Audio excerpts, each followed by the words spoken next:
وما تكرر نزوله. تكرار بينظمونه قد يتكرر نزول آية للتذكير والموعظة. كان تكرار بنزول آياتي جبو بالآنينة وجبو وعظة. فمن ذلك خواتم سورة النحل وأول سورة الروم، مثل صونا سورة النحل سورة الروم. وقد ينزل نص القرآن مرتين كانوا تجارتين تعظيما لشأنه، يعني وقع نملية تجارة ملاي جبايلتنا، والتذكير عند حدوث سبب يجب مثلا سبب شيء دبي الرسول صلى الله عليه وسلم وانا نظام به وسببي تخبيلوي وخوف نسيانه يعني يجبر لكن كاية الروح مثلا نوري. وكذلك ما ورد في سورة الإخلاص من أنها جواب المشركين بمكة وجواب اليهود بالمدينة. مثلا شيء كنت سورة إخلاص تاجي بحث خدا ربي عالمية. مثلا المكي نازل بيج بجوابهم بشكا وقلت لك ربي كنت إيمانتي شوي قلت يا آفة قلت يهودي وقاتل يجل يهودي المدينة كنت سوالا كله جد حقيقة تصل جبرائيل قلت يشتي جوابان آفة.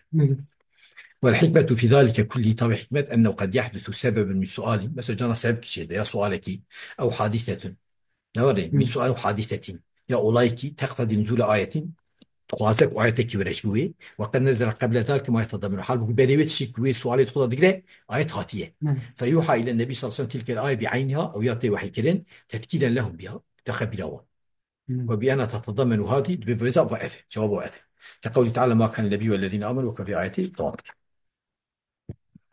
وقد يكون ذلك من الأحرف التي تقرأ على وجهين جانا جوان أحرف تديك تدوجها يعني فأكثر دوجه زيد دوجها لما ورد عن النبي صلى الله عليه وسلم إن ربي أرسل إلي ربي من شان بالمن أن اقرأ القرآن أقول القرآن يبقى على حرفي سر حرفك يعني بلغتك.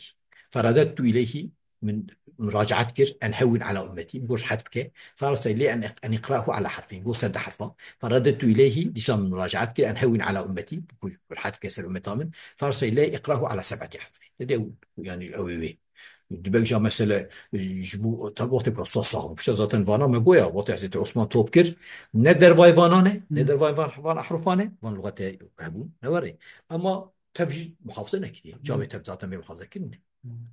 فهذا الحديث يدل على أن القرآن الكريم لم ينزل من أول وهلة بل مرة بعد مرة ندمك الكما نازل نبي بلكي جارك بشجارك يعني أساس فيها دبك مثلا جانا مثلا بواري نازل جارك مثلا آية بتعالى جارك دبك بأويبه هاتي جارك بحلو مبه نوري يعني هنا طبيعي إيه كيم شيء. ومن ذلك ما يحكى عن نزول الفاتحة مرتين مثلا ايش فيها كتير حكاية كده بين فاتحة جارة نازل فمن الجار أن تكون نزلت أول مرة على حرف واحد بجار كي مثلا حرف كيبة يعني بقراءة كيبة يعني قراءة فاني 10 و7 وانا نن أو وقت القرآن بعصر الصوت بعص كي وش فان قراءة تنبون أو قرقر قرش مشتكي بسبعة أحرف قراءة 7 هنا وعلى قوي بيتونه بيتون اما قراءتي 7 جيت هندري مش بان احرف انا يعني اصلا او اللغات عجبوك حتى مثلا كي بلاد جاهل بو مثلا كي قراءتي واندا او لغتي واندا مثلا تعالى بنا نكار قولي بيجي هاتي يا بيجي جي يا بيجي في باعتباري بي. نزلت اول بس على حرف واحد ثانيه بقيه وجوه القراءات الوارده وان قراءتي كنت هنا نحو ملك مالك صراط صراط فهمت بقى؟ أو قراءة والدته يعني أو قراءة حق نبيج قراءة وجود نبيج قراءة بيجي على أحرف الوارد ودي قراءة التباس بأوي شيء بقى قراءة 7 شيء بس كون دوري فهمت كده وش قوي قونتي مهل نفل بس. وآخر دعوانا الحمد لله رب العالمين.